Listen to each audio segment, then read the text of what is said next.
Okay, I am live. Hi, Cynthia. I'm going to wait just a minute or two to get a few more people on here, and then I will get started. We have lots of ground to cover today, and I'm not sure, as usual, how this is all going to go, but I'm going to try my best to cover everything. Okay. All right. Okay. Okay. So today we're working on colored pencil on copper, and it's uh, pretty fun medium or technique, I should say, using colored pencils and copper discs.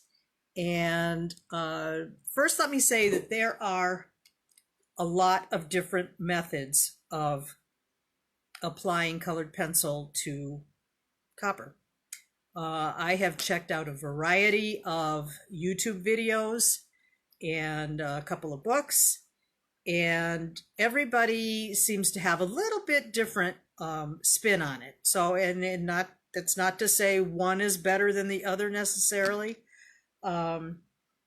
It's just I'm putting this information out there with my take on some of the stuff that I've gleaned over the past couple of years from different artists. So first, let's say I took a colored pencil on copper class from Mary Karg at the Bead and Button show several years ago, which was a lot of fun. She's a great person, and a couple of my friends took the class with me, and we had a really good time and learned a lot. Her method is a little different than other people's methods, but I don't know everybody else's methods. So, I mean, the things that I was available to see on YouTube, some things I thought were pretty good and some things I thought were, so I've kind of just, taken a little bit from here and there and experimented, and I'm going to show you what I've come up with. Hello, Dee. Hi, Mary. And I encourage anybody who's watching the video, if you want to chime in, say hi, or offer your insights on different things. I'm always up for that. I will try to keep up with comments as I can, and we'll go from there. Now, for those of you who know me or have seen some of my videos before, I like to work with rubber stamps a lot. So I kind of incorporated that in today's demo. And, I'm not saying it's right or wrong or whatever. It's different. I haven't seen anybody else using the rubber stamps, but that's not to say that somebody else doesn't do that. So hopefully I don't step on anybody's toes with methods that I'm presenting, but I don't know everybody's secrets. So I can only say what's in my experience.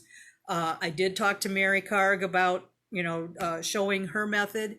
She was fine with it. I hope she's watching today, or maybe she'll catch it on the replay. And Mary, I hope I didn't screw up your your recipe or your technique, I should say, for applying the color. Okay, so I'm going to show you a few things that I have done, and then we'll get started.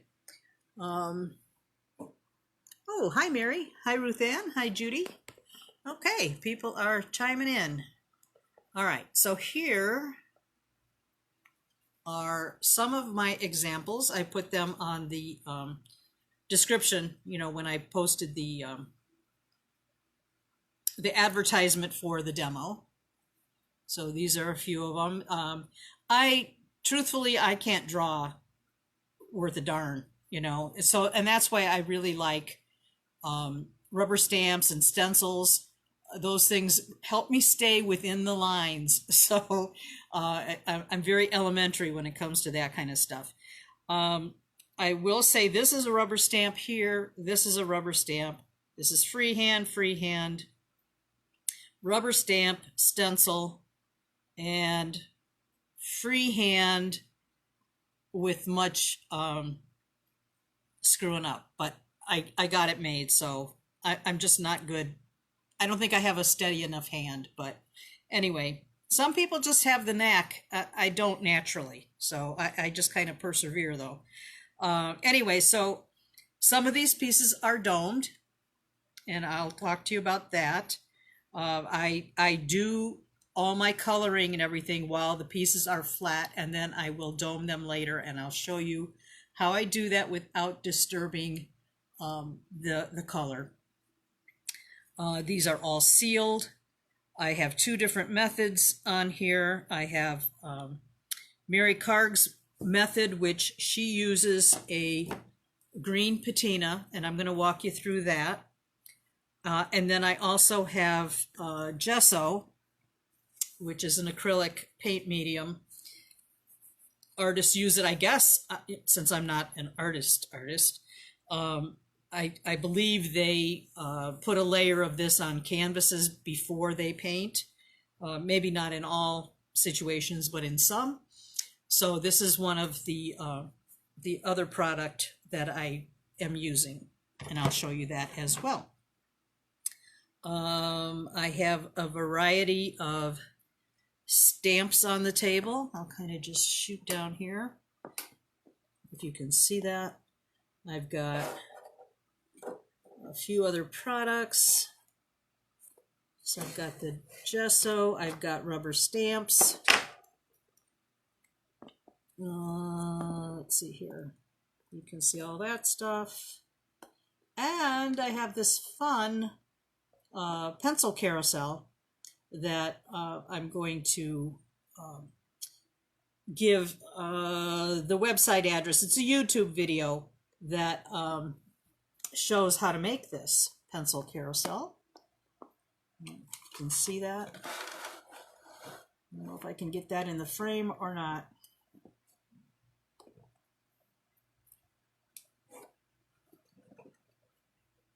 Okay, so that's this pencil carousel, which is pretty cool if you have a lot of pencils. But you could use it for other things as well. It doesn't necessarily have to be just for colored pencils. But we'll talk about that at the end. And then if I can answer any questions for you, I certainly will try. I'm not, I don't know. I haven't had that much experience doing this stuff. So anyway, those were the examples that I've got for today. I am using Prismacolor Premier. I know it's backwards. Prismacolor Premier pencils.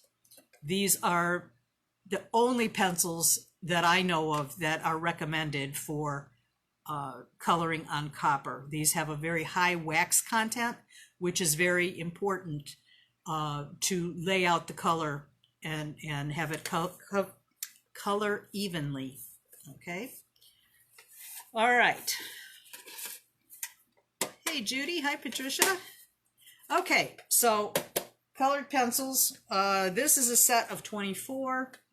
If you don't have Prismacolor pencils, it's empty because they're on the table. This is a great starter set. There's also another set that comes with 36 that is pretty awesome for the price. I have these listed on Amazon, or I have them listed in my guide section of the ones that I recommend. But any Prisma Premier set of colored pencils will work. Some of the other brands just don't cut it. Okay.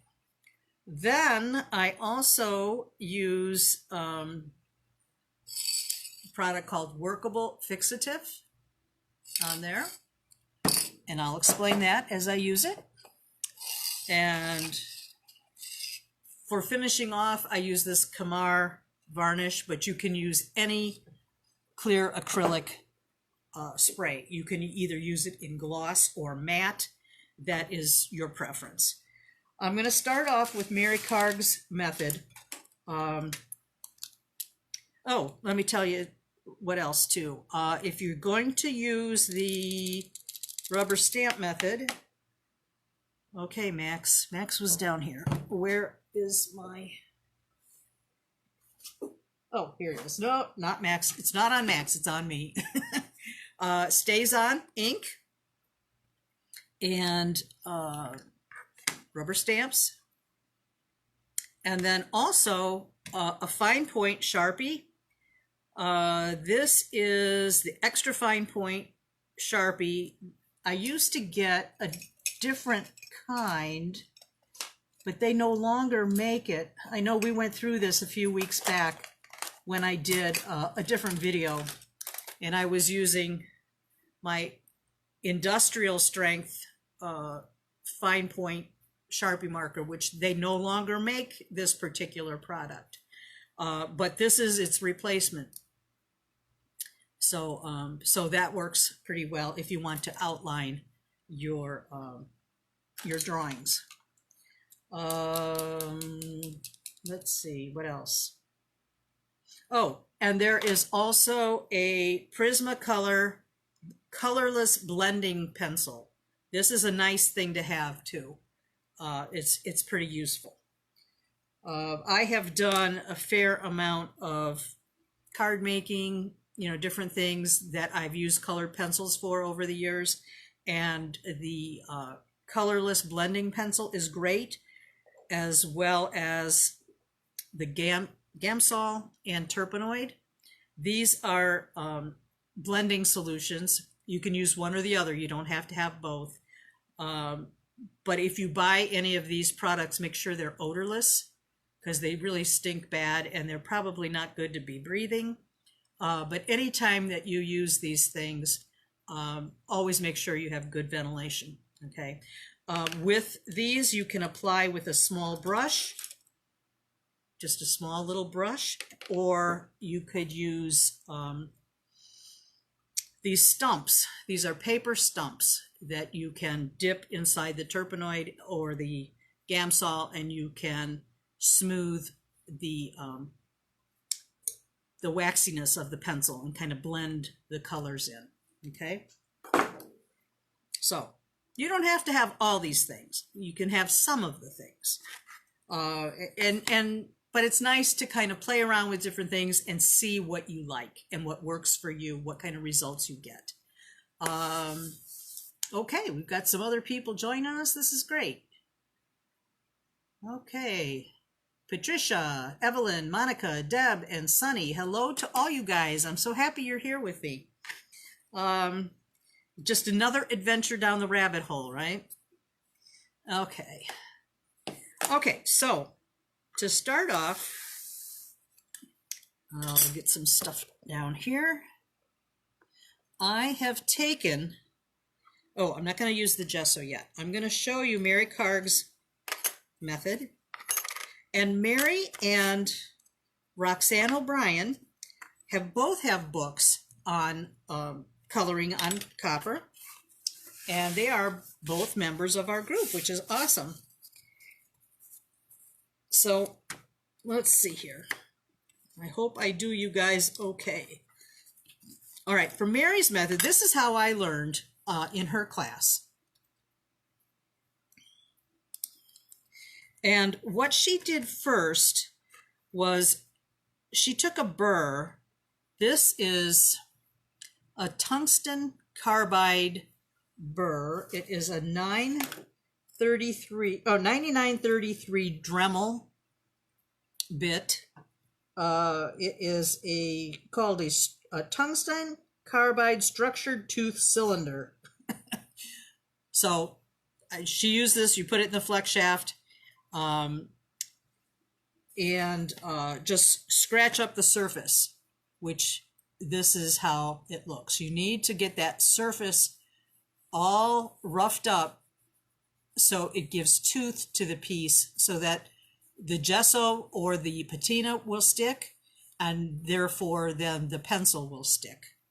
So it's very important to do that in Mary's method, okay? So I already pre-roughed this up because this is a 3/32 bit, and the micromotor that I have here is not, so I can't fit that in there. So so I already roughed it up, but you get the idea. You just put this in the Dremel or the flex shaft and you just really get it all roughed up. All right. Mary uses a green patina, and this is some that I got from her actually, and a brush. Let me see, let me get a brush here, and I'm going to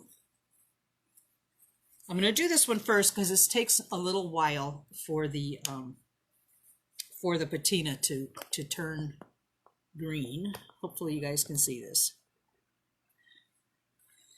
All right, so I think I'll put a paper towel under me here.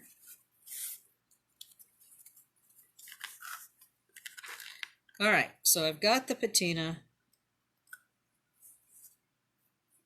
You have to condition this metal first, because if you just tried to put colored pencil on slick metal, it wouldn't stick.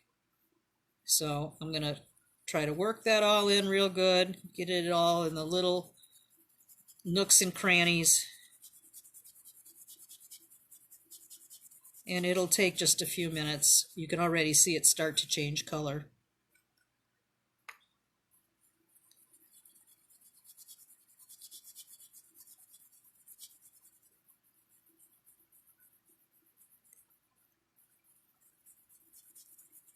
Okay, so that is that. I'm going to let this sit for a few minutes and let that do its thing. I may have to apply some more, but right now I'm just going to set that one to the side. And I'm going to prepare one disc for the gesso.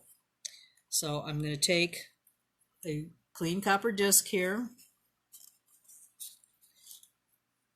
Sunny, I think I'm using 22 gauge. Doesn't make any difference though. Whatever gauge you want to use, you can. And then I'm going to take some sandpaper. This is kind of rough. I think this is about a 180 grit. You could use a little bit lower number 2 if you had it. And I'm just going to scratch. Excuse me. I'm going to scratch this all up, just scuff it up. And I found that the 180 grit works fine. I didn't have anything lesser, like a lower number, but I'm sure a lower number, like a 120 or something like that, would probably work great too. But I don't think anything higher than 180 would be appropriate. I don't think it would give it enough tooth, and that's what we want.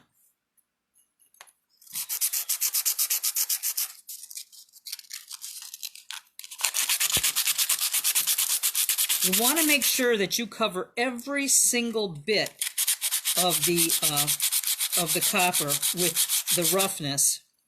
Otherwise, you're not going to get proper adhesion of the gesso or the blue or green patina. All right, so I've scratched that up pretty well. All right, move this out of the way. Now I'm going to get all the little dust off of there. Now I'm going to take some gesso, and the gesso is fairly thick. So I put a little bit in a little condiment cup, and I added a few drops of water to it. And I always pour my water in the cap first because I want to make sure I don't dump it all in here. But actually, that's not a bad consistency the way it is. And I'm doing this now because it takes a while for the gesso to dry. Okay? All right, so now I'm going to take a brush, and actually if you have brushes that are kind of, I don't know, sometimes these little hairs come out of the brush. So if you can get brushes that, I don't know, they're not hairless brushes. I don't know what you would call them, but some of them don't leave little little hairs. So just kind of look for that. Make sure that you don't get any little hairs in your gesso. And you don't need a heck of a lot. We're going to be putting 2 coats, but just try to get, it's better to be on the thin side than thick. And then, I don't know if you can see that. It's fairly thin, but it's covered all the way. And then I'm going to let this dry, and then we'll apply a second coat. All right, so I'm set that to the side. I'm going to rinse my brush because I don't want that gesso getting all dry in my brush. Okay, now let's check on the patina one. And you can see already it's turning green pretty well, except that there's some areas here that didn't take it as well. So I'm going to go back in here and try to get that to stick in here. And if it does not, then that means that that metal needs to be roughed up just a little bit better. Okay.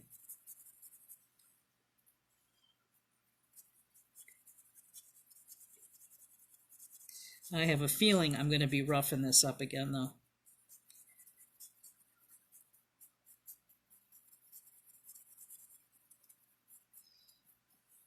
Okay.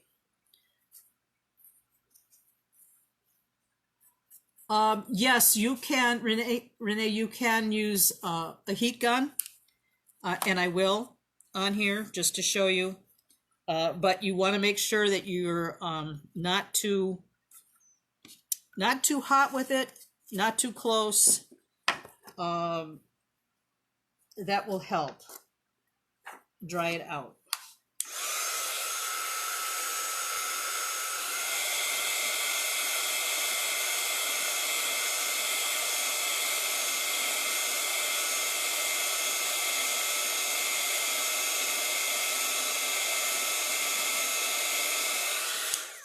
Okay, so that's pretty good.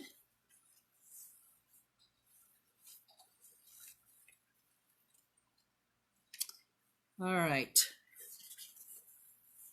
Yes, Monica, I have a supply list and instructions, as always, on all my demos, so I'll put that up afterwards, after the demo is done. And yeah, coffee warmer would be good, Mary. I would think it would be good too. Okay. Hi, Paula. Okay. Hi, Mary. Okay, so I can see that we're getting pixelated now. That just really irritates me. All right. So yeah, this is still not taking it right here. So I'm going to have to scratch that up a little bit. Hopefully without disturbing the rest of this. Well, you know what? I'm not going to be able to do that because that is in another area. I'll just work with this the way it is, and then that way you can see, you know, what to expect, what to look for, and what to avoid. All right, so I have already prepared here some discs with 2 coats of gesso ready to go. I'm still going to wait a little bit on this one before I give it the second coat, though, just to be sure that it's dry. All right, so I'm going to start with rubber stamping on this one, since this is already ready. And these 2 others I'm going to leave for a little bit later. All right, as I cover myself in gesso. Now I'm going to use a rubber stamp. Once I've applied my second coat of gesso and it's dry, then I take a little sanding sponge like this and I go around all my edges of the copper and on the back and make sure I get every bit of gesso off of the sides and back, because you want your piece to look nice and neat and not have stuff that you might have gotten stuck on your fingers on the metal. So you just want it nice and clean. Okay. So these little sponges are great. I don't know what grit they are, but they sure do work well. So, all right. So what I'm going to do is, I know I shouldn't use something new that I haven't tried out, but I'm going to do it anyway, because that's pretty much how I roll. Oh, this one isn't clean on the back. Let me get that cleaned up. I thought I had done that, but obviously I missed it. The edges are all clean though. Okay. And I'm working on a little piece of craft foam here. I like to rubber stamp on those. Okay, so I'm taking my StazOn and I'm going to ink up my stamp. And I'm going to just put it on the foam because I want to get a sense of what I have to work with here and what part I want to capture. So it's only going to be a small portion of this flower, and that's okay too. All right, so I want to ink the stamp up really well, because you only get one chance with this.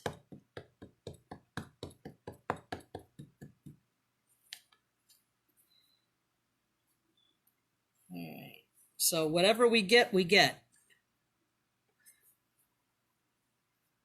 I'll try.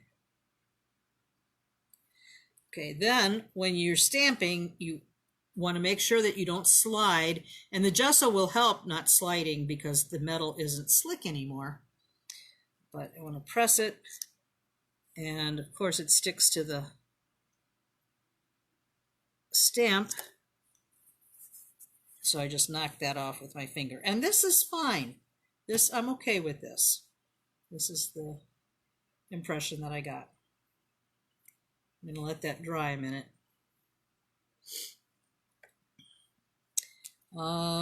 Let's see.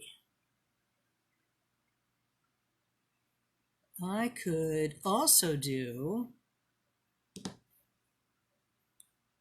well, you know, a couple of the, well, actually one, this, where is it? This one that this design that I had on the post with the picture on here. This one, I did not put the gesso on very smoothly. It had some brush strokes in here, and I've kind of figured out that if your gesso is uneven, you can take very gently, you can take this little sanding sponge and kind of flatten that gesso off a little bit. Cynthia, I am using StazOn.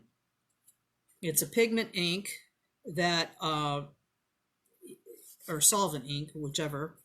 It doesn't, I use this for my etching also, because this does not come off in the etchant, and this doesn't smear or anything, so I don't have any problem with that using my pencils on here. So that would be the kind to get, and that'll be in the supply list also. Okay, so I'm letting that dry for a second. Let's check on this guy. It's looking pretty good. Just that one area I didn't do very well. Oh well. All right, so these are dry. I think I'll try another one. and see how that looks. This is a pretty one too.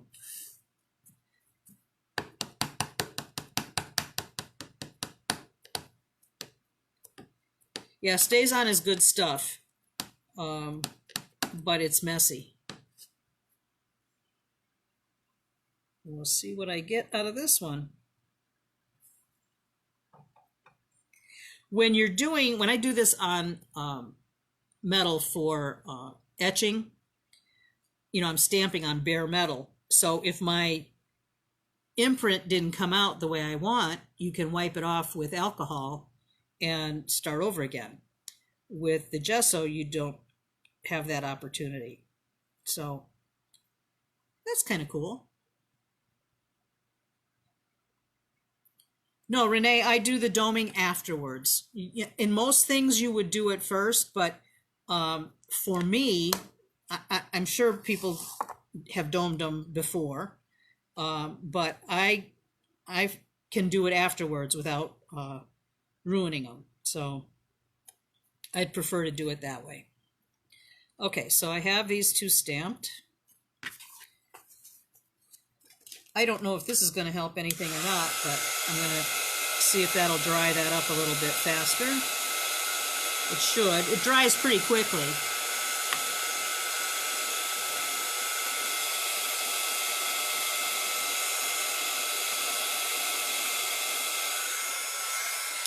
Okay, I'll set that to the side. And this one that I did, the first layer of gesso, I'm going to apply the second one.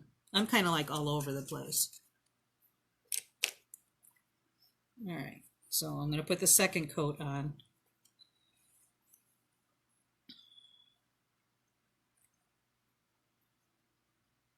If you get too much on your brush, just wipe it off on a paper towel rather than have too much on here.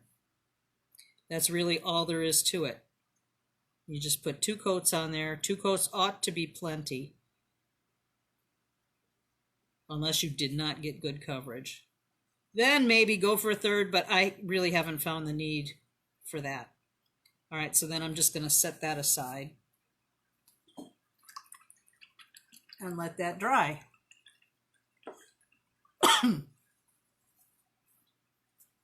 All right, put that out of the way, grab a drink.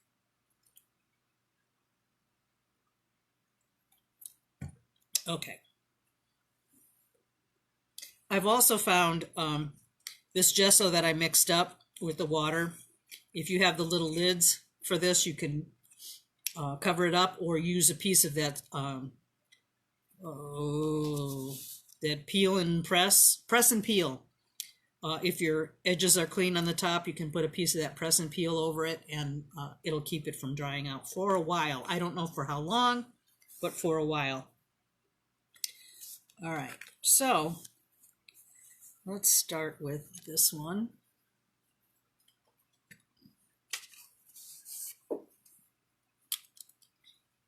And I'm going to select my pencils.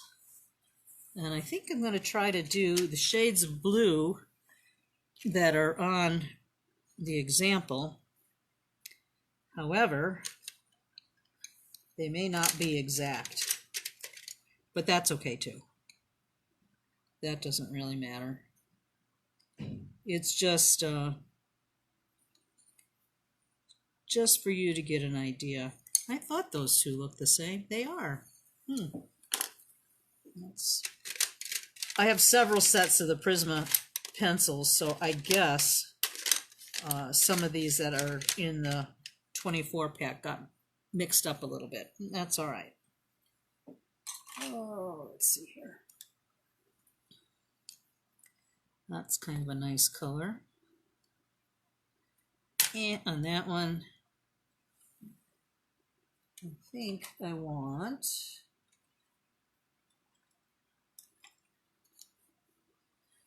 a little more green blue one in there.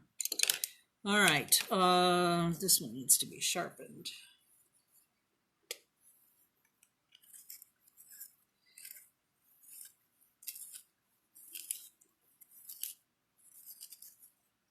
Okay, so I've got my colors. Oh, I've got to do a green. Let's get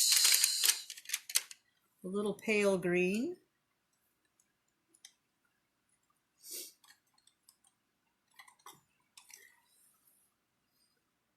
This picking your colors is the hardest part of just about anything.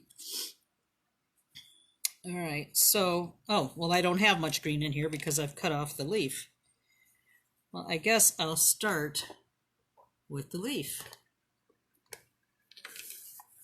I hope you guys can see okay. I'm just going to color in the lines just like in a coloring book. It's kind of fun.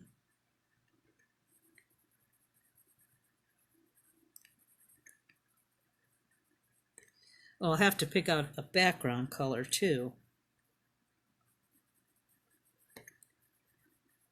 All right. And I think I'll go a little darker down here at the base.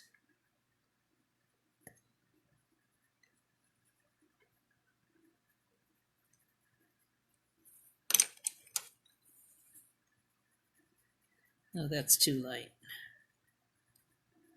But maybe it'll blend in nicely. I don't know.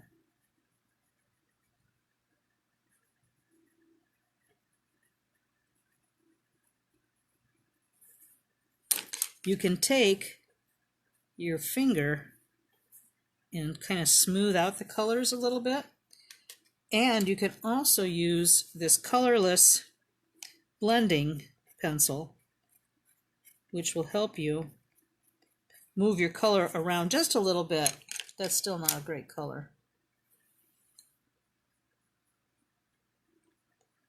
You probably should have gone with the olive to start off with.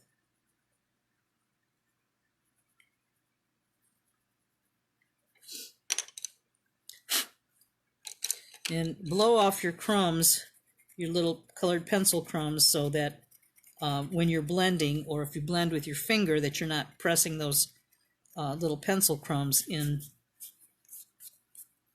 into the other colors. All right. All right, so I'm going to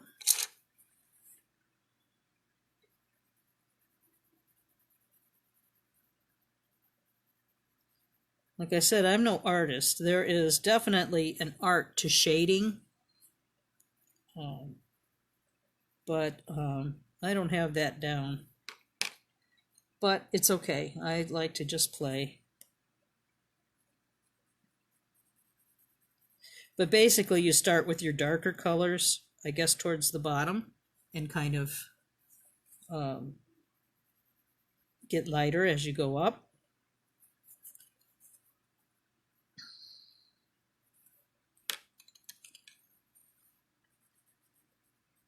I'm experimenting.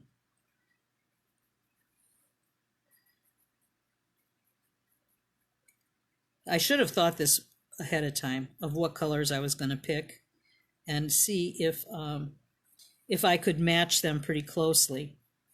But I didn't think of it. So what you see is what you get.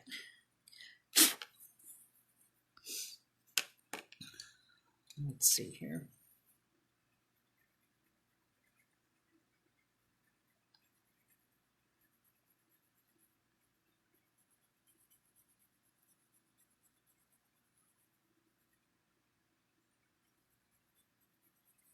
It'll still be okay. It might not be like a perfect color plan, but it should work.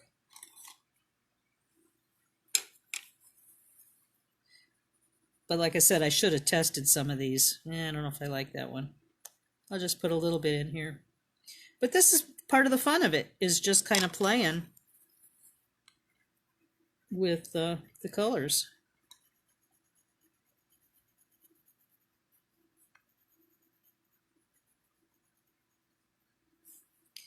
And then I have to pick a background color out.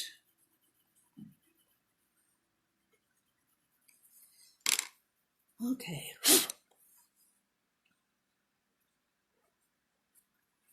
That one pencil I put in here I should not have done. That's caca.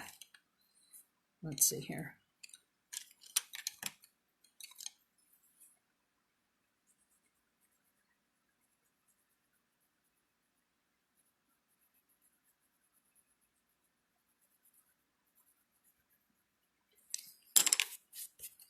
Let me see if this blending pencil helps stretch it out a little bit.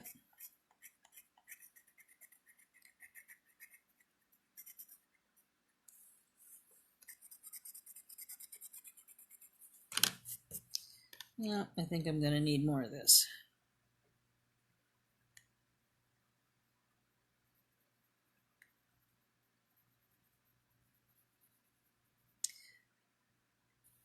There are a few methods that I have absolutely no idea how they get it done, but some people can achieve some absolutely gorgeous color combinations and effects.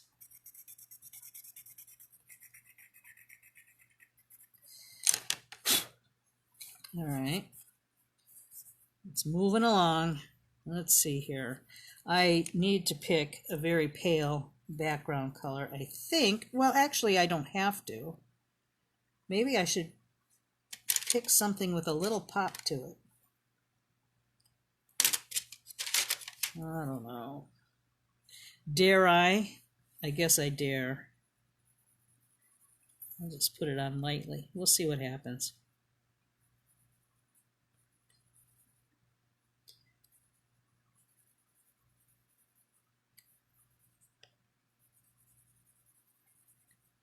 Yeah, this is going to end up being pretty bright, and that's okay.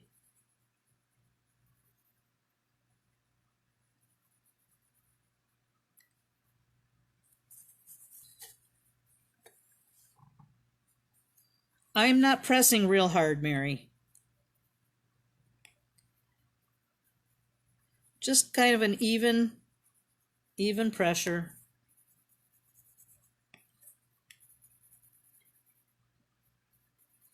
A lot of times, you have to put a couple of coats on to really get all the color covered. So it doesn't have to be real hard.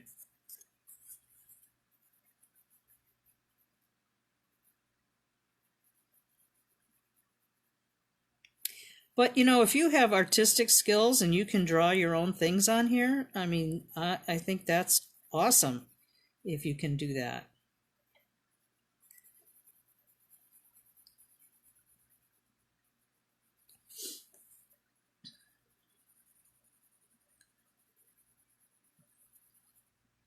Usually you color in one direction, but to cover over this gesso, you need to sometimes go in all directions to get it covered. And that blending solution will help a lot also, as well as your finger. Our hands are a really good tool.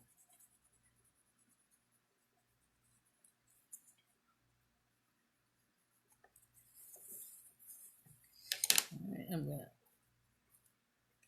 these are so waxy. These pencils are so waxy. They're wonderful that you can kind of glide your finger over that.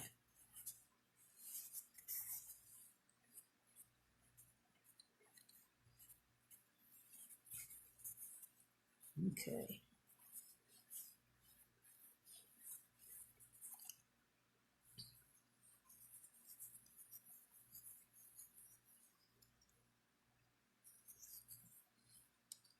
Okay, so it's coming along. It's got a little ways to go yet. Now this is where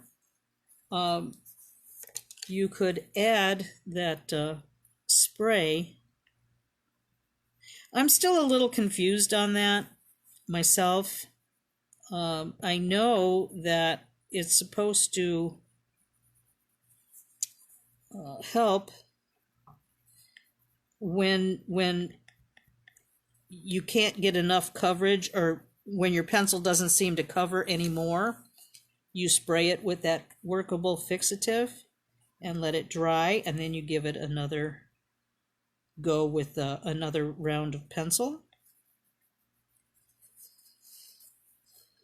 But I am not an authority, believe me, on this. So this is just basically, kind of a beginning point for you guys that haven't done any of this stuff, and then you can experiment. All right, so I'm going to go ahead and give it a coat of that fixative, just a light coat.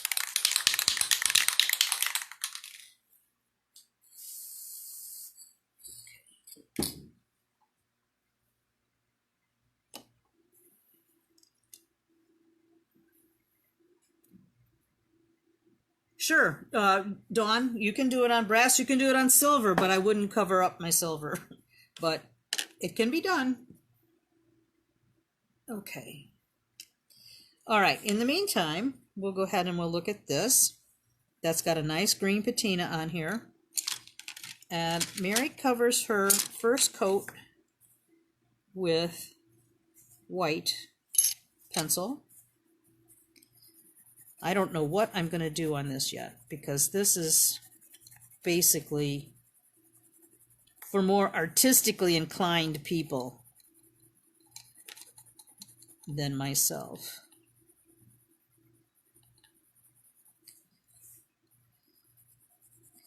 I'm disappointed that I didn't clean this, or scratch that one as well.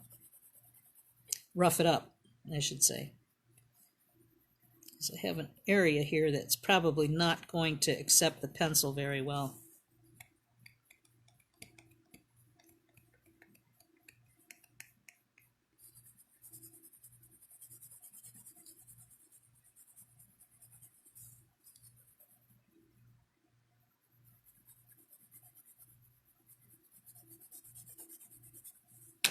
All right, smooth that out. And then, I don't know what to do on this. What should I do?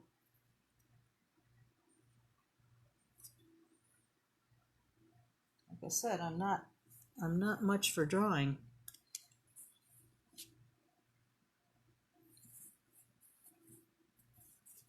Well, hell's bells.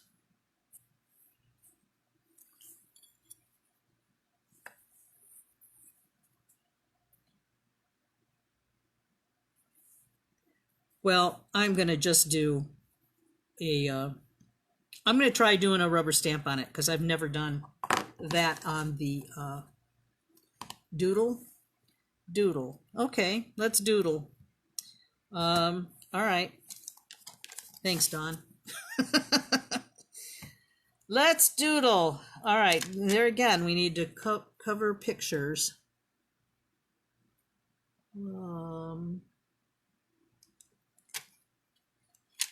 I'll do, I guess, some circle-y kind of things.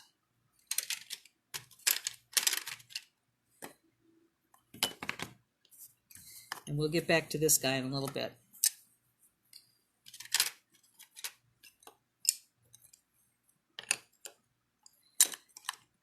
Honestly, picking out your colors is the hardest part. All right.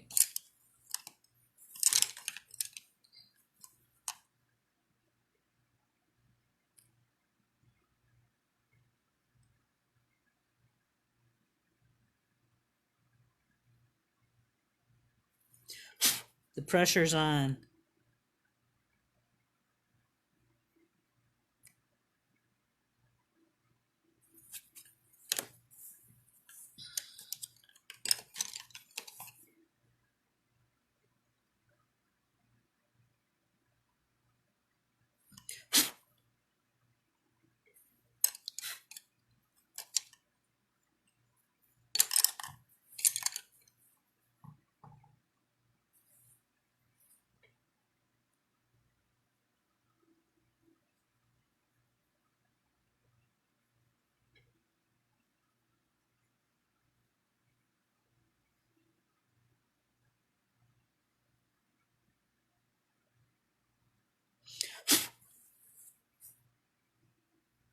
I wish I had a funny story to tell you guys while I'm doodling, but I can't think of anything that comes to mind other than that, that silly thing that we did at the antique shop with my husband and grandson on Sunday. If you were on my page, that was it was pretty bad. Let's see here. Yeah, the fart story. Yeah, that was it, Deb. We went antiquing, and my grandson is 11, and he's totally into farts and anything potty humor. And there was this step organ for sale, in the antique store. And my husband, it had a lid that covered the piano keys or the organ keys. And my husband opened it up, and they were looking at the keys. And this guy rushes over from, I don't know where he was in the store. He rushes over and he says, "I just bought that. Don't touch it." And my husband was like, "What?" And he said, "There's a sign up there that says not to touch it." And it was like this little tiny Post-it note that was way up high on the organ. You couldn't really see it unless you were looking for it.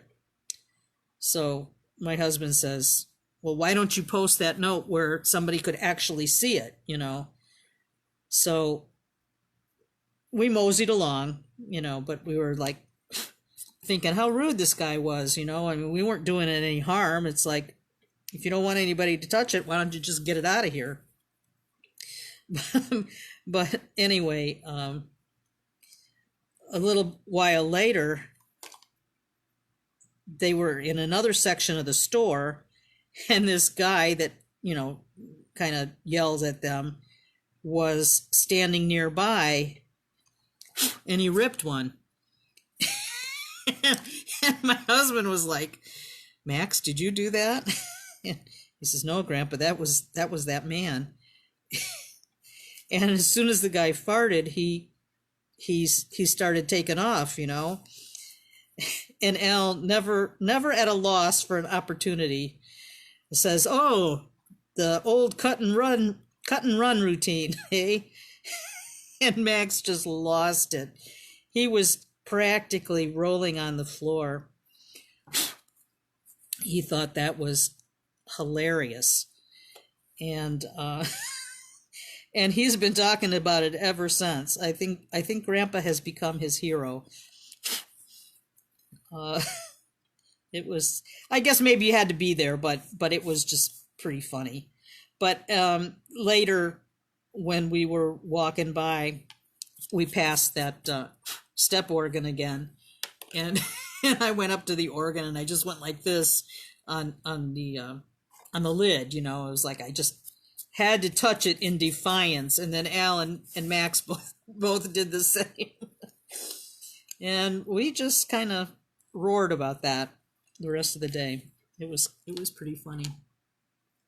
Yeah, it really was funny at the time. But my husband is a guy who always thinks of the right thing to say at the right time, and I'm not like that at all. I'm terrible at telling a story or a joke.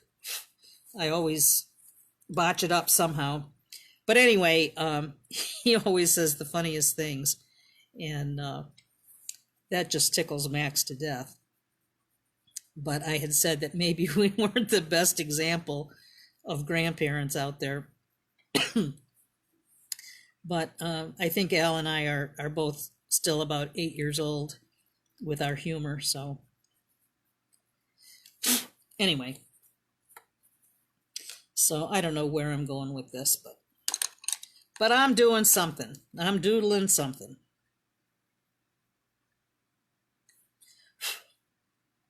It's not a very strong color. But just so you guys get the idea of just coloring on the copper.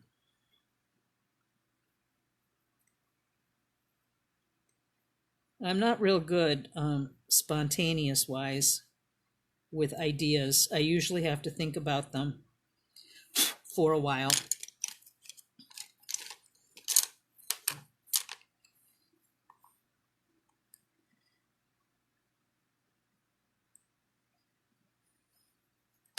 But I won't put too much into this. Just so you get a comparative example.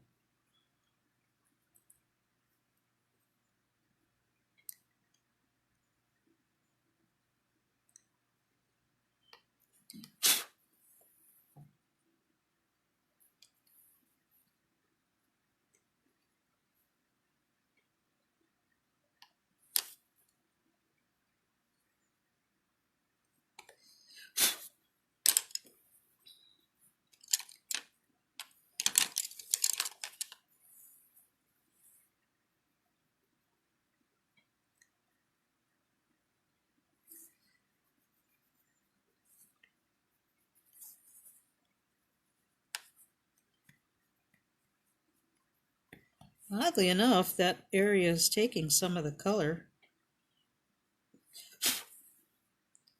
We'll see how it goes, though. It's not taking it as well, though.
Well, it's no masterpiece, but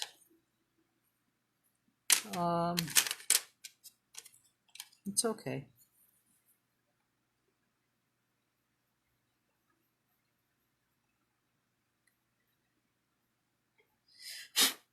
I hope the broadcast is coming clear for you guys. All right, I'm going to leave it at that. I'm going to just blend it in with my fingers or finger. And I'm going to give that a coat of the, or a spray of the workable.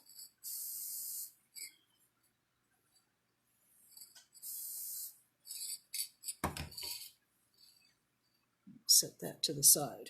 Yeah, I'm getting to be a mess. All right, let's go back to this one. Let me check for any questions or comments.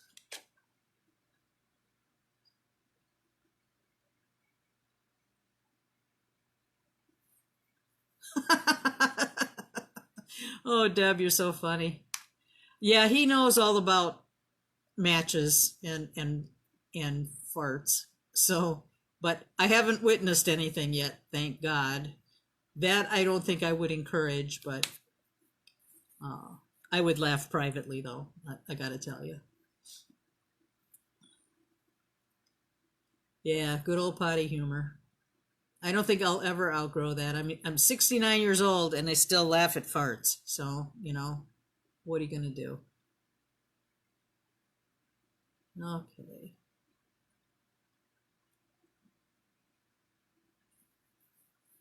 Well, you know, we try to be good grandparents. I mean, we have him. We don't have him a lot, but you know, we try to have fun and still teach. You know, have little teachable moments. But oh, that's not the right color. But yeah, it's something. Raising kids today is no picnic. It's not like times like when we were or when I was growing up. Things are so much different. All right, so I'm going over with a second coat now, or a second layer. That would probably be more appropriate.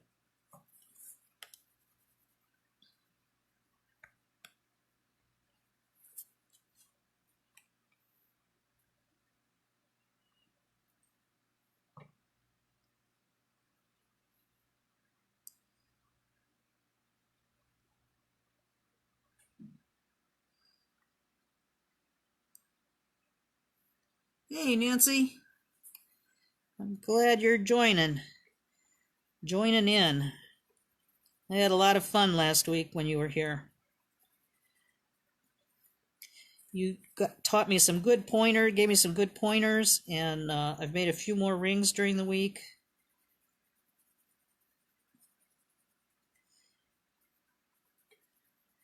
And I'm having fun with that.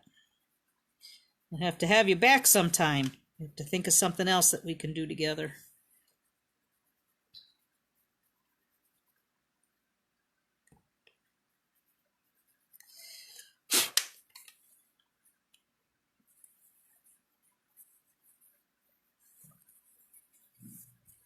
Yeah, I would say that the options are pretty endless with this kind of technique. I think you can do an awful lot with this, make them beautiful. And, you know, this is just the tip of the iceberg as far as what I'm showing you. There is so much more that you can do, and I would highly recommend Mary Karg's book and Roxanne O'Brien's book. They have lots of good projects in the books that you can do. You can build pieces. I think that they picked out some great things to showcase. And I'm sure there's a lot more information in there that that you would benefit by. So if you don't already have their books, I would suggest you check them out.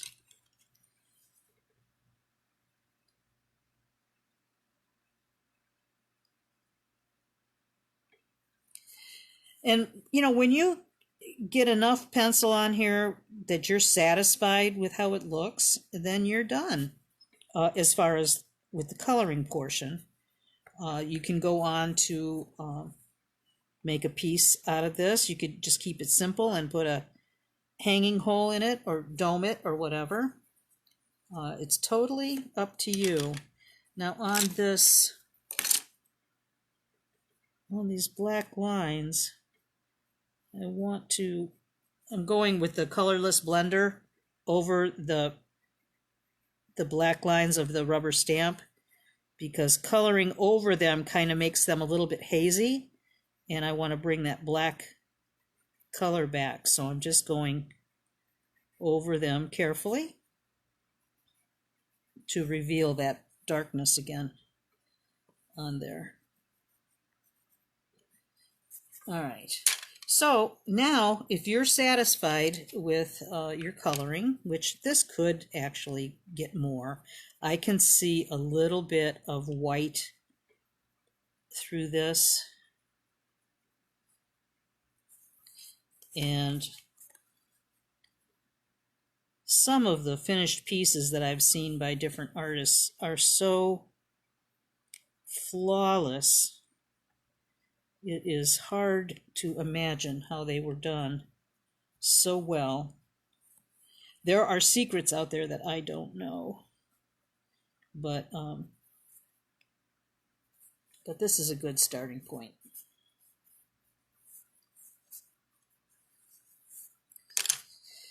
All right, so at this point, I would say I'm good with this.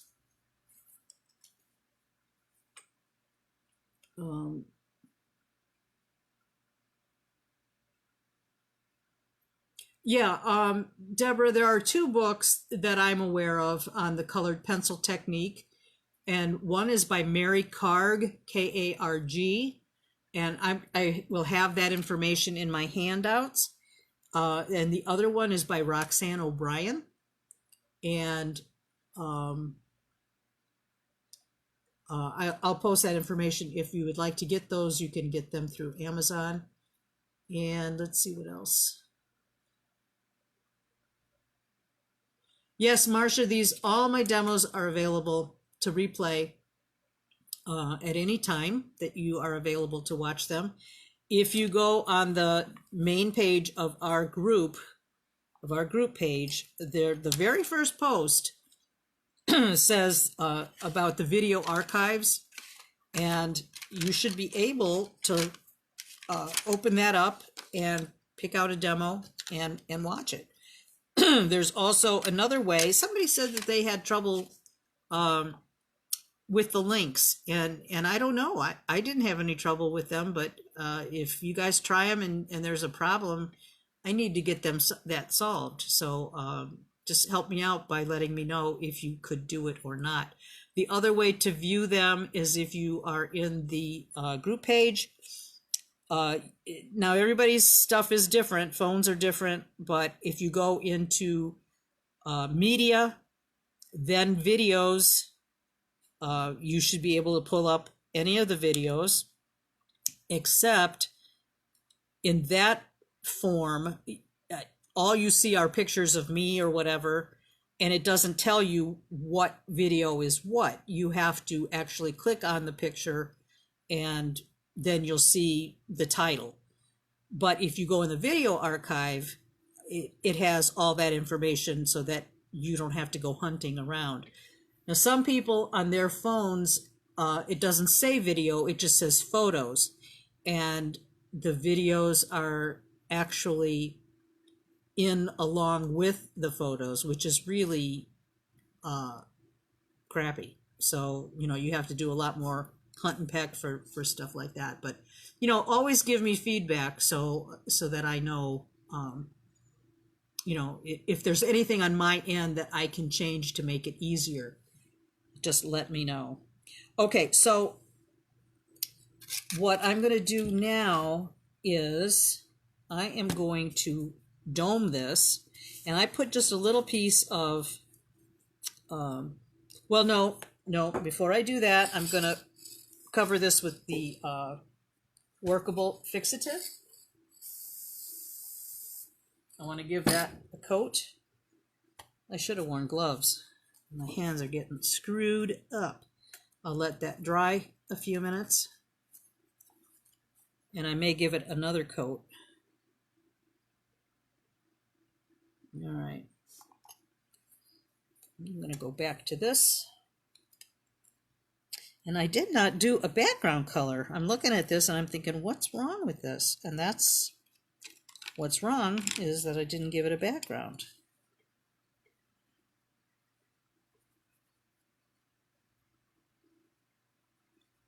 I'm not doing justice to Mary's technique here, because it really is a very nice technique, but I didn't pick a very good thing to do.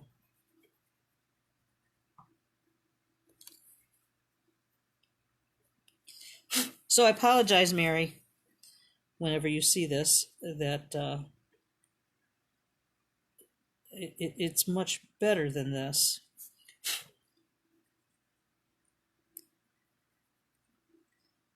It's hard to stay on task sometimes when you've got a lot of information to cover, or ground to cover. For me, it's hard sometimes, and sometimes I miss key things that I should be telling you guys about.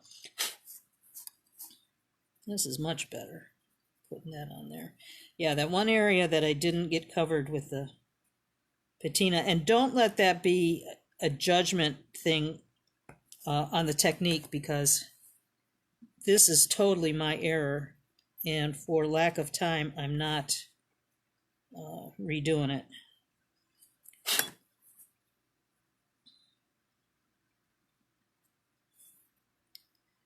This is much better with the background on there.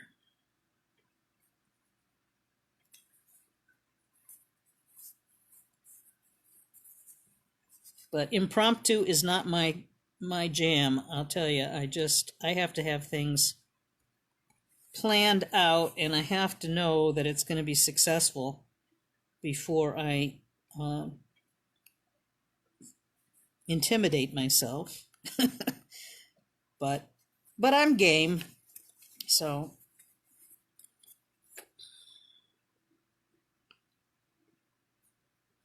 but basically you're just getting the principles, you know, or the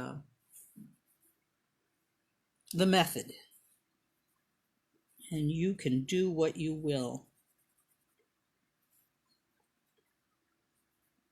But that very base coat is really detrimental to having a good outcome on your piece.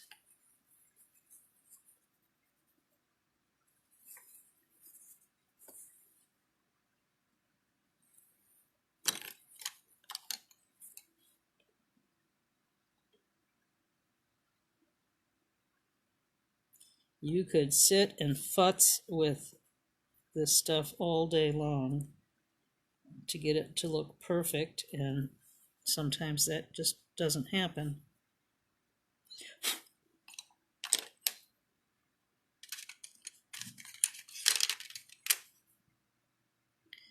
Max is with us today, but I had my husband take him to Lowe's while I'm doing the broadcast, because he would be all over the place down here. And I'm easily distracted anyway. So I thought that was the better solution. But I got up early this morning. Well, I didn't get up early. He got up early, and his dad brought him over early this morning, and like 7 o'clock. I'm not a 7 o'clock person. So I went and laid down on the couch for a little while, and he came down here and he just was going to town with my pencils. He did some cute little drawings. Well, actually, what he did was he rubber stamped all this stuff that I got out here, and colored it all. He did a real nice job. He was very quiet and let me snooze a little bit later, which I was thankful for. But he was like all about the pencils this morning. So of course I had to sharpen them all before the broadcast, because he kind of went to town.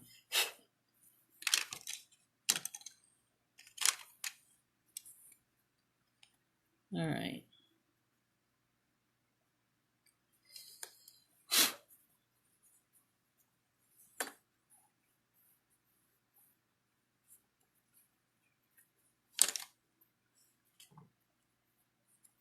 Yep, it could be the other adult coloring book. That's no lie. All right, I'll give this another spritz.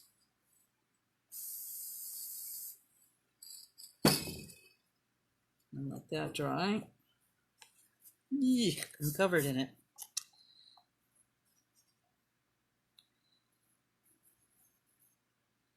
That's probably good. Or not. I'm going to take a chance here. I don't think it's dry enough. I better not. I better wait a couple of minutes. Okay. All right, I'll wait on that. What else? You have Any questions on any of this so far? I'm really liking this. I really think that turned out kind of pretty. The vibrant colors really make stuff pop, you know. I think,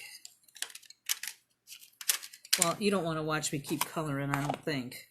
But let's say this, as far as rubber stamps go, for this coloring technique, I would pick ones that have large surface area in which to color, just like, you know, the colored outlines like that. Some rubber stamps would not be good for this type of thing.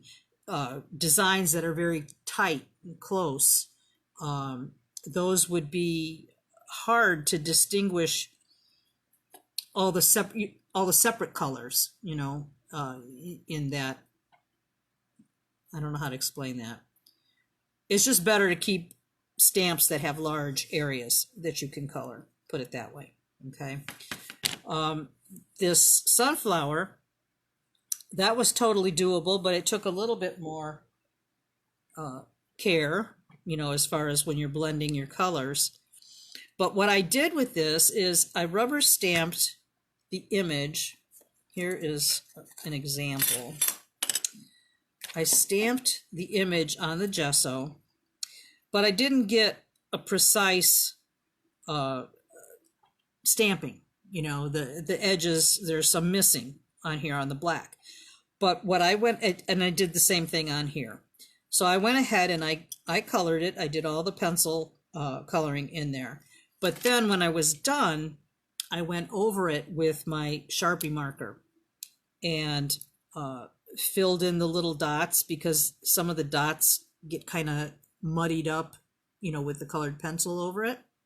So if you just take this extra fine point Sharpie marker and you can just retrace your drawing, or just the areas that need it, you don't need to retrace the whole thing.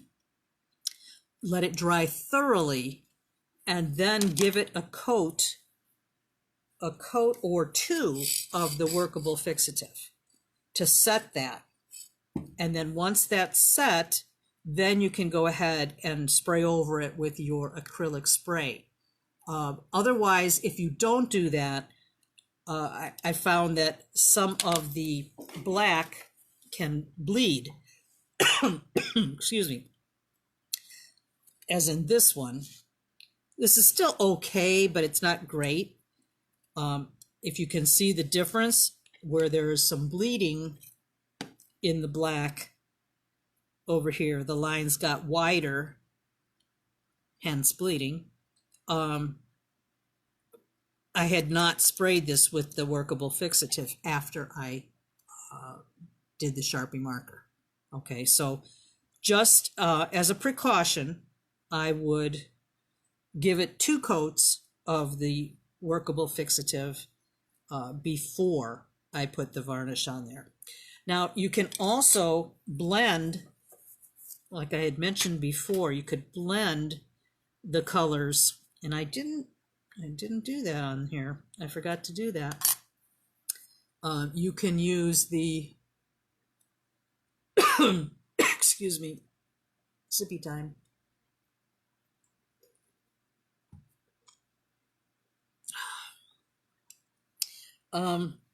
Yeah, I didn't use the Gamsol, but I should have. Let me do, I don't think I can do that on here since I've already sprayed the fixative on here. Let me just do this. I do have another piece here. This has got the 2 coats on here.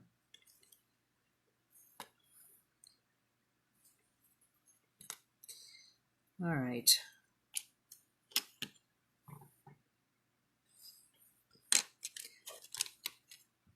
Yes, stamps are a really good thing. Let's see here. I'll just do some of this.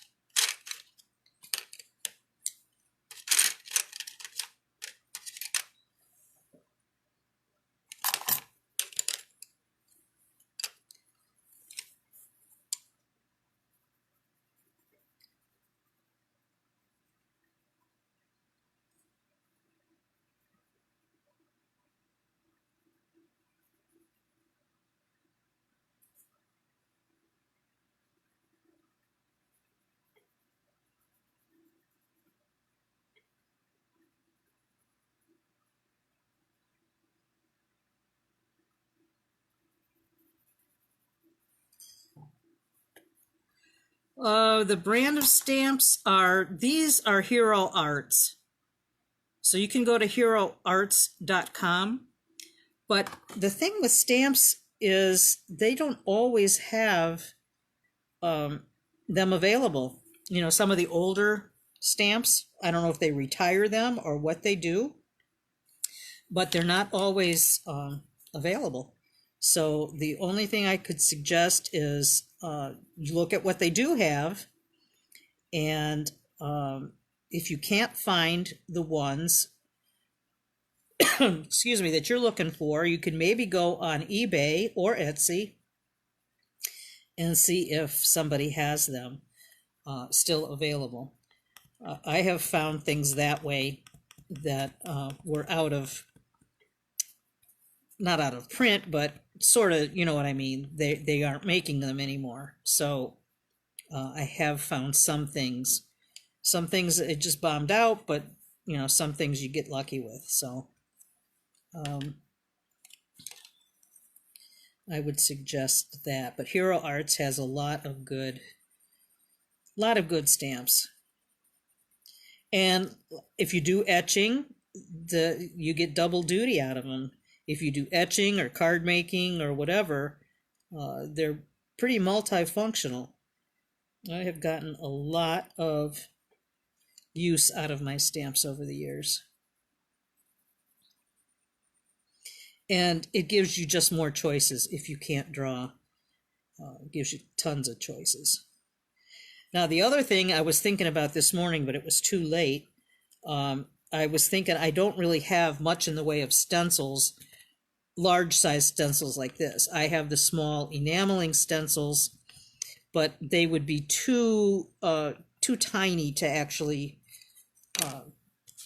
get anything to be usable with the pencil, with the colored pencil.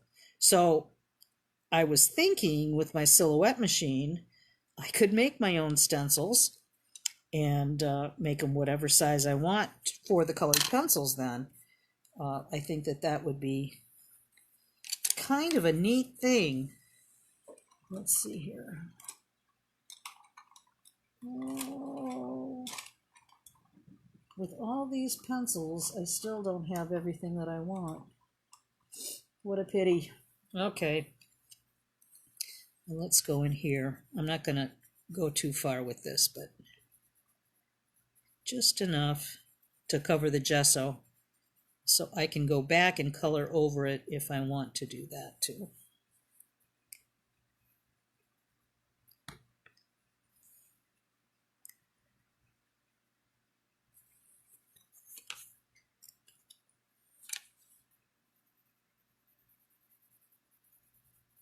Kind of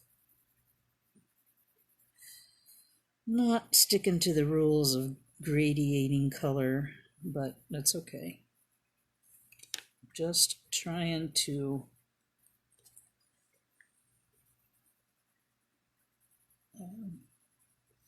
get something made quickly, because the troops will be back before long from Lowe's, and he'll be busting downstairs to see what I'm doing. This is part of the background, this little area here.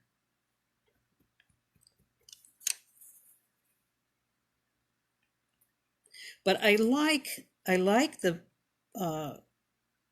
ability to just put partial imprints on things. And I do that a lot with my etching as well. You can get just part of a flower or part of whatever. And I think that's kind of cool.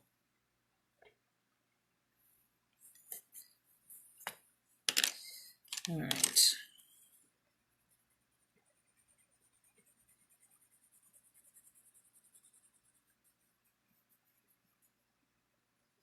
And I'm just putting one coat on here, and then we'll blend it with the Gamsol, and then you can see what that did.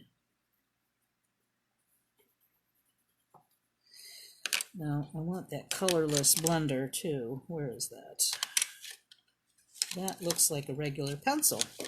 Here it is.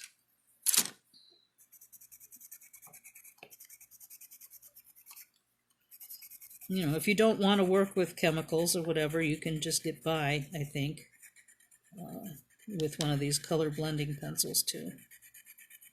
But if you have to have all the bells and whistles, you know, and then make your decision, you can do that too. I really am doing this not very carefully.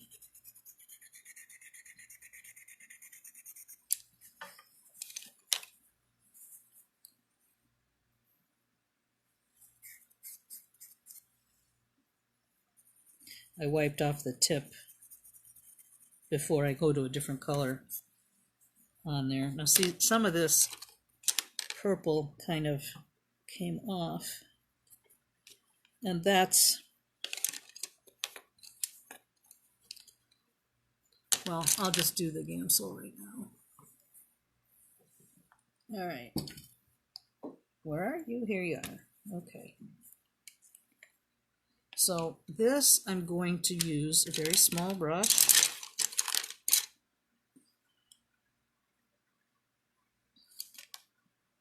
If I don't knock this over, it'll be a miracle.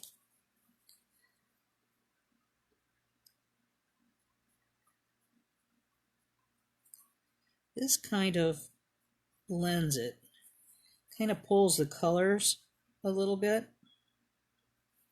And you can overdo it. You have to be careful. I was holding it so you could see it, but then I wasn't seeing it very well and not doing a very good job. So that kind of blended the dark into the light a little bit better. And then I would let this dry, and then I would color again with the pencil and fix any areas that are a little bit spread too thin. Some of these areas up here, you can put too much. I would go very gingerly with this stuff.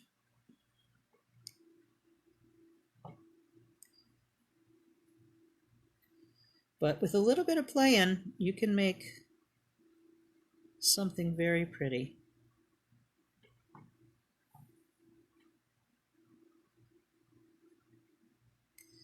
Okay. So this is just a little smattering of things that you can do. What is this stuff called? This is Gamsol. It's Gamsol. That will also be in your notes.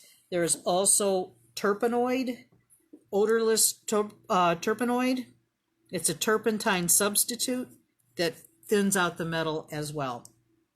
You don't need both. I just happen to have both because I have used them for other projects, and that's why. But I thought I would just kind of throw those out there. Okay, so now I'm going to take and let this set aside, and then I will give that another coat of pencil, or another layer of pencil later. All right, so now I'm going to dap this, curve or dome the this pendant.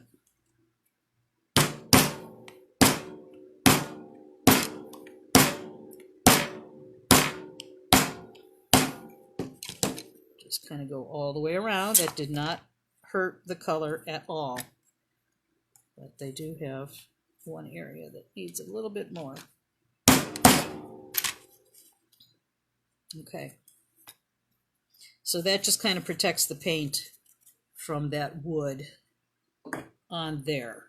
And then I would make my hanging hole. You could mount this on another piece of copper or other metal if you wanted to make a more elaborate design. That's why the books come in handy, because they give you lots of nice things to reference, and projects and materials and all that other stuff. And let's see.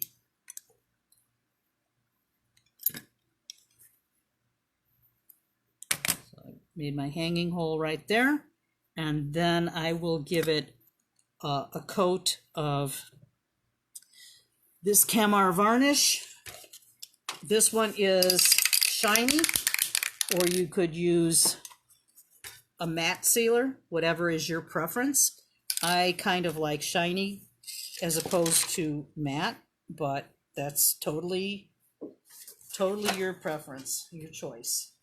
So what I do for that, let's see here, is I have myself a little spray box that I use for a great many things.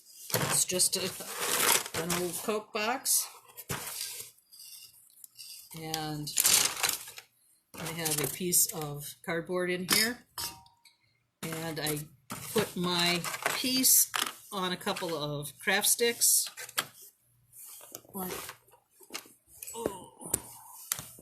Like so. Can you see that?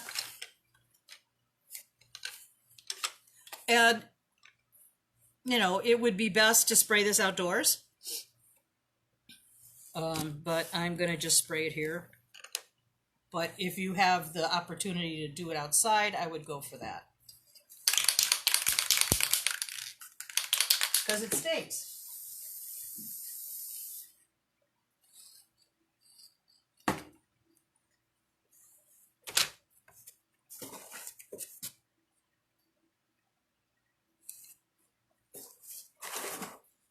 Okay. So that's the finished piece.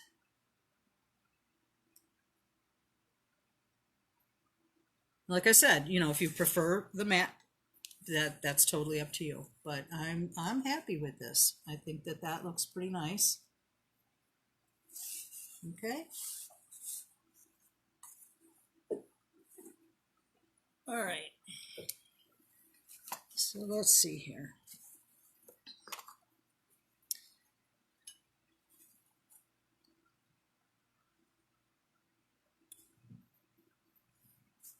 I really didn't do a very nice job on this. My apologies, Mary, because I don't want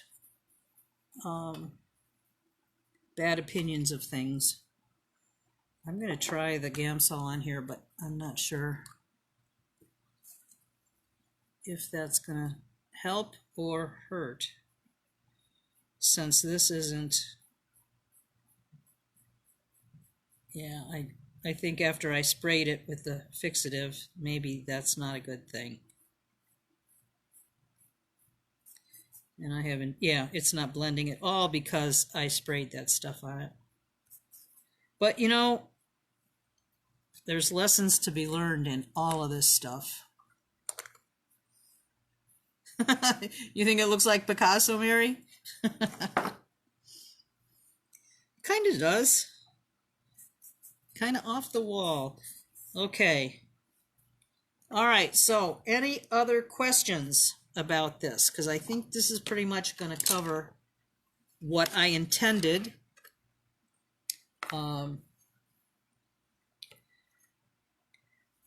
Let's set that aside. I don't know if that's dry enough or not. But, you know, I haven't done a lot of this. You know, there are people that are far more knowledgeable than I on this. So don't take everything that I say as that's the way it's got to be, because it certainly does not. And if other people have better ways of doing it, I'd like to know about it. So, yeah, this one is just, I don't know, maybe I should have waited. I've got some white coming through here. Oh, I hate to end on a bad note, but I should be able to fix that. If nothing else, I may have to take off a little bit more of the color and kind of start over, because that is showing through here. And I'm not sure how else to fix that. I might have pressed too hard when I first did this and took off some of the color. I don't know. But if any of the experts are watching this and they've got some tips, I would gladly take them. But it's not perfect, but it's okay. Oh, you can just see my hair and that's it, huh? Ugh. That's a nice look. All right, guys. So I hope this was somewhat informative for you guys. I wanted to show you that pencil carousel. I had made this a few years ago when I was doing more with pencils. But you know, I'm one of those people that I'm like into everything. You know, I get bored easily, so I move on to other things, and I'm always looking for stuff to do. I mean, being retired is wonderful, and it's just awesome that I can pretty much do what I want most of the time. Not all the time, because I still have my dad, and I've got my grandson, and you know, they have requirements that I need to tend to from time to time.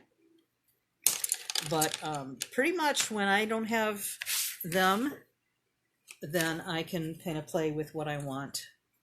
And YouTube is a wonderful resource. They have so many things. I mean, you can just type in a subject and find out how to do just about anything. I'm not saying that it's all good, but there's a lot of good stuff out of there. There was one guy who did a color on copper thing, and it was pretty marginal at best.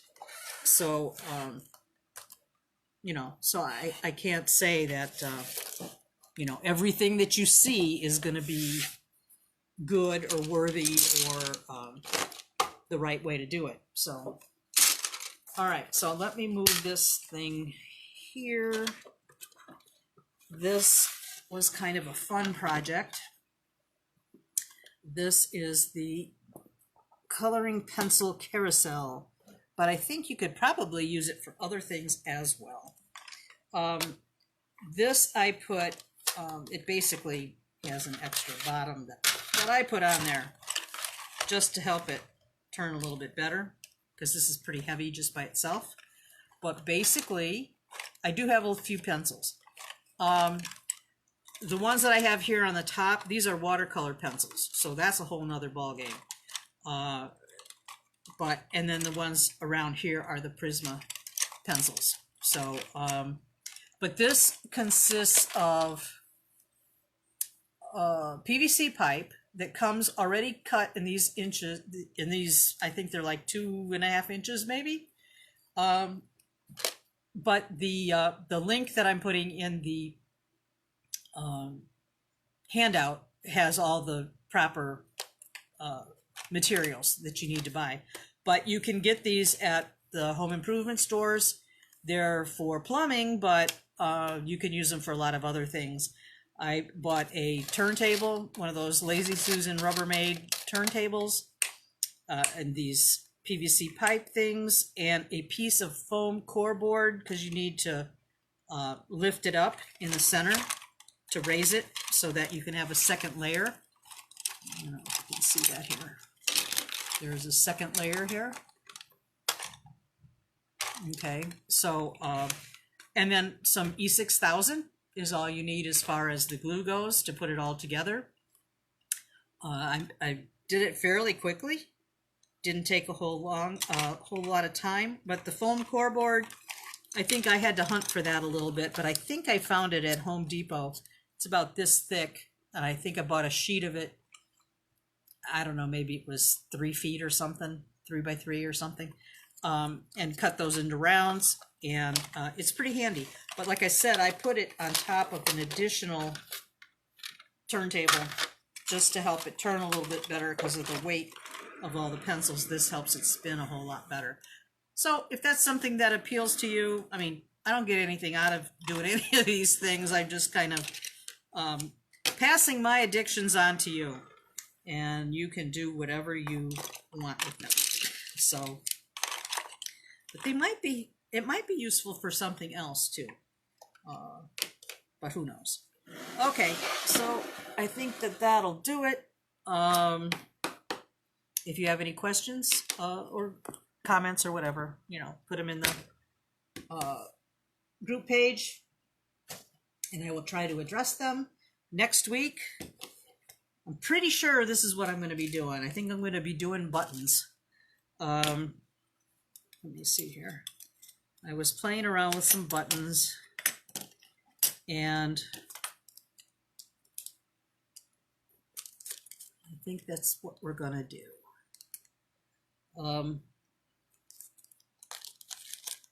Get some of these out here. They're not perfect, but they are using copper discs and coins. And I will lower this down here so you can see them better, hopefully. This is a Polish coin of some sort. It's got a Polish chicken on here. I think that's what it is. This is a English coin. This is a farthing. It's got a little bird on it, and I thought it was so cute.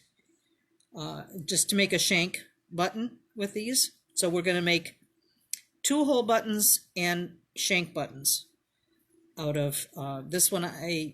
This is a shank button that I put a little metal clay bee that I had made on here. So there'll be some different choices, and this is a buffalo nickel, and I soldered a little turquoise cabochon on there. And this one, this is a Turkish coin, but it's got wheat stalks on there that I thought was kind of pretty. I don't know how well you can see that, but some good ideas if you're doing not necessarily buttons for clothing, but buttons for closures for bracelets. I think that's kind of fun to have something unique like that as a closure. So, that's totally up to you. This hair, it's totally up to you if you would like to join along with that. Like I've said before, guys, I'm running out of ideas. So I'm trying to think of things that you guys would be interested in. So you can always pass on ideas for me. I will be doing stenciling on enamels probably the week after next. And then I don't know. I don't know. Like I said, I'm running dry. Other than that, maybe just doing some projects together. I'm thinking also of a necklace, kind of a necklace that has different techniques, like different techniques that you do. I have what I call a sampler necklace. I don't think I have it with me. Maybe I do, but I don't think so. It's a sampler necklace, and it's got like little things like something that's soldered on, or maybe something made with a water casting, or something with stamping. Just all kind of like in different little areas. So I'm thinking that might be kind of a fun project, and everybody can do what they want to do. Slump glass, Cynthia, I just don't, I might have to have a friend come over and do a video with me to do that, because I'm not into glass fusing much at all. I have a very small kiln, and I could do some glass, fuse glass like that, but I'd have to have help. So I'll toss that around. I've got some friends that do that, so maybe I can have somebody come over and we can work it out together. Excuse me. All right. So that's going to wrap it up for this week, you guys. I love that you're here and you join in with me and ask me questions and make comments. It makes this a lot more of a nicer experience. So I will see you guys. We're getting up there, guys. We're almost to 1,000 membership. So we're gonna have a drawing. We're gonna have some kind of little drawing after we get 1,000. So yeah, maybe some kind of clasps. I can do something like that. So just keep on giving me ideas. All right, guys. I'll see you next week. You guys take care. Bye bye.